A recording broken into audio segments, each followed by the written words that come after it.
நம்ம பரம்பரை நாட்டரச கோட்டை ஜமீன் பரம்பரை. இந்த வீட்டுக்கு ஒரு கூத்தாடி மருமகனா வரதை நான் ஏத்துக்க முடியாது. அவர் ஒன்னும் கூத்தாடி கிடையாது. அவருக்கும் தோட்டம் துறவெல்லாம் இருக்கு. நம்ம கிட்ட இருக்க மாடுகளை கட்டி வைக்க அவன் தோட்டத்துல இடம் இருக்காடி. நீ கண்ட கழுதையை கட்டிக்குவ. நாளை கஷ்டம் வந்தா பணம் காசு கேட்டு இந்த வாசப்படியில தான் வந்து நிப்ப. இந்த பாருடி, நம்ம அந்தஸ்துக்கு ஏத்த மாதிரி நான் சொல்ற மாப்பிள்ளையை தான் நீ கட்டிக்கணும். இல்ல கூத்தாடியை தான் கட்டிப்பேன்னா இந்த வீட்டுல உனக்கு இடம் கிடையாது. அது மட்டும் இல்ல, இந்த சொத்துல ஒரு சல்லி காசு கூட உனக்கு கிடைக்காது. அண்ணி, உங்க பணம் காசு ஒண்ணு எனக்கு பெருசு கிடையாது. அவர் மனசுதான் எனக்கு பெருசு. நான் வரேன். தங்கச்சி, நான் வீட்டை விட்டு வெளியில வந்ததும் உங்க அப்பாவுக்கும் எனக்கு ஊர் கோயில்ல கல்யாணம் நடந்தது. அரசகுமாரி போல வாழ வேண்டிய பொண்ணு தன்னை நம்பி வந்துட்டாளேன்னு என்ன ரொம்ப பிரியமா கவனிச்சுக்கிட்டாரு. அப்பதான் நீ பிறந்த. உன் மேல உயிரையே வச்சிருந்தாரு.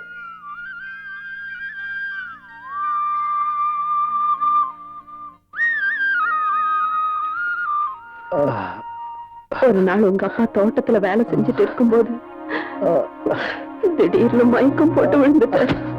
உடனே நான் அவர் ஆஸ்பத்திரியில சேர்த்தேன். டாக்டர் அவர் மூளையில கட்டி இருக்குன்னு சொன்னாரு. 4 நாள் ஆபரேஷன் பண்ணணும், அதுக்கு 1 லட்சம் ரூபாய் செலவாகும்னு சொன்னாரு. அவ்வளவு பணத்துக்கு நான் எங்க போவேன்?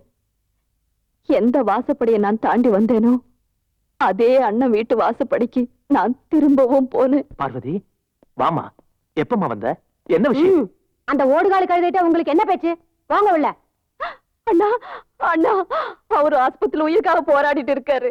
அவரை காப்பாத்தணும்னா 1 லட்சம் ரூபாய் செலவாகணும் டாக்டர் சொல்றாரு. திடீர்னு அவ்வளவு பணத்துக்கு நான் எங்கண்ணா போவேன்?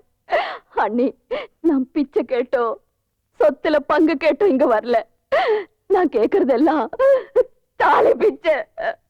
ஏன் மனசுதான் முக்கியம் எங்கெல்லாம் மதிக்காம கோயில்ல போய் தாலி கட்டிட்டியே? அந்த சாமி கிட்ட போய் கேளுடி.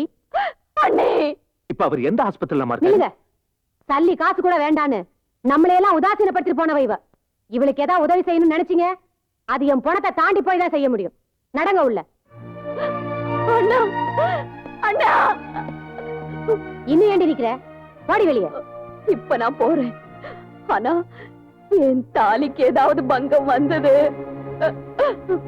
அந்த பாவங்களை சும்மா விடாது.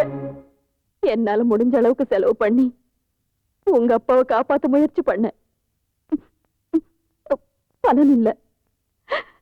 உங்க அப்பா நம்மள எல்லாரையும் விட்டுட்டு போயிட்டாரு. கொஞ்ச நாள் கழிச்சு நடந்த கார் விபத்துல அண்ணன் அண்ணியும் இறந்துட்டாங்க.